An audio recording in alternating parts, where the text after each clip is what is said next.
Have you ever had that nagging worry, am I teaching my kids the right things about money? It is a huge question, and honestly, it can feel pretty overwhelming. Well, today, we're going to break it all down into a simple, actionable guide to help you raise kids who are truly confident and responsible with their finances. In this quote right here, it just nails it. This isn't about teaching kids how to count their pennies. Nope, we're talking about building a deep-rooted foundation of financial values. Values that are going to stick with them for their entire lives. So, to see just how important this is, let's talk about a story that I think a lot of us can see ourselves in. Let's meet Sarah and Tom. Now, on paper, they're doing everything right. They're working hard, they have big dreams, but for some reason, they just can't seem to get ahead. They're stuck with this nagging debt, and the thought of actually investing feels like a total fantasy. And this creates this deep anxiety, not just for their own future, but about what kind of money lessons they're passing on to their own kids. And that feeling that Sarah and Tom have, it's not just them. It's actually part of a much bigger issue, something we can call the generational money problem. It's this quiet cycle of financial stress that just gets passed down from one generation to the next. So here's how it usually works. Parents who, never really got a solid handle on money themselves often feel totally lost when it's their turn to teach their own kids. So, what happens? They might just avoid the conversation altogether, and in doing so, they pass that exact same uncertainty and anxiety right along to the next generation. But, and this is the important part, this cycle can absolutely be broken. So let's look at how we do that. All right, breaking that cycle starts right here, with our very first pillar, earning money and really understanding what it's worth. And this brings us to one of the biggest, most heated debates in all of parenting. Should you pay your kids for doing chores? I mean, this is a question that can spark some seriously intense discussions around the dinner table. And you know what? There are fantastic arguments on both sides of the fence. This whole debate really gets to the core of a tricky situation. On one hand, tying an allowance to chores teaches a super powerful lesson. Work equals money. Simple. But the argument against it is just as strong.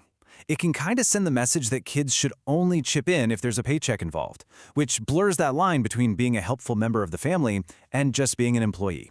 So there is no single right answer here. It's all about picking the path that really reflects what your family values most. So once a kid starts earning some money, the next absolutely crucial step is teaching them how to save it.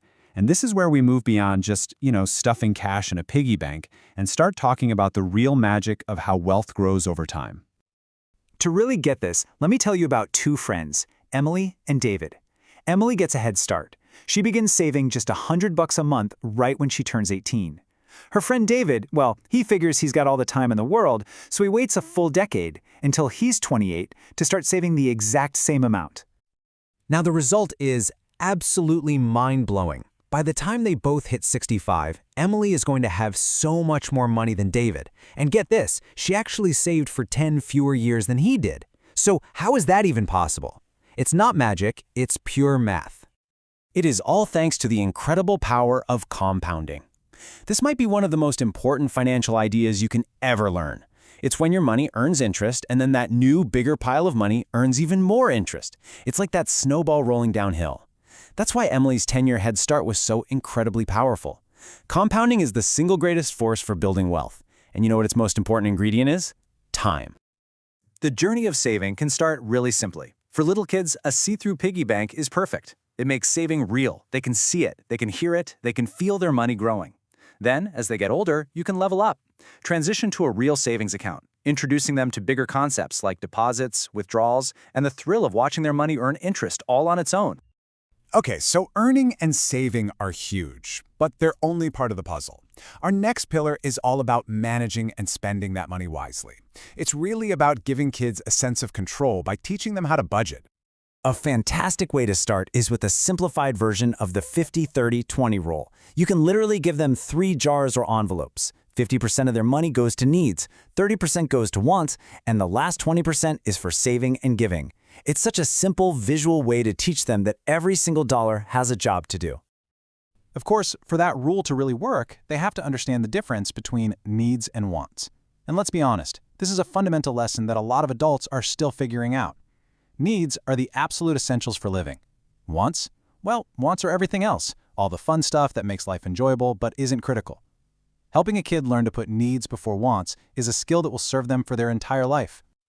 And a huge part of spending wisely is getting a handle on debt. We can introduce this concept in a really simple way. Hey, it's just borrowing money that you promise to pay back, and usually there's an extra fee for the convenience, and that fee is called interest. Now here's the key lesson. Not all debt is created equal.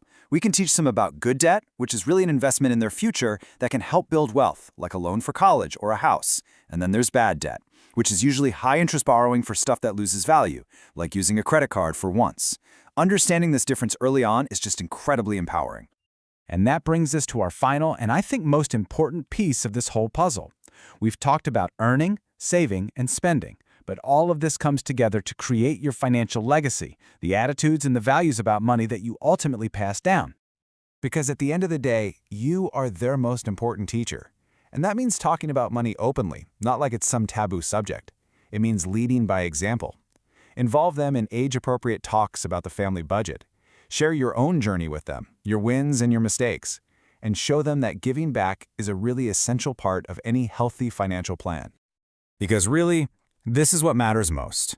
You can give them all the lessons and all the tools in the world, but your kids are constantly watching you. The way you handle money, the stress, or the confidence you show. Your actions will always be the most powerful lesson they ever receive.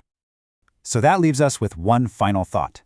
This doesn't have to be some big, formal lecture. It can be small, it can be simple. But building that legacy of financial confidence starts with just a single conversation. So, what's yours going to be?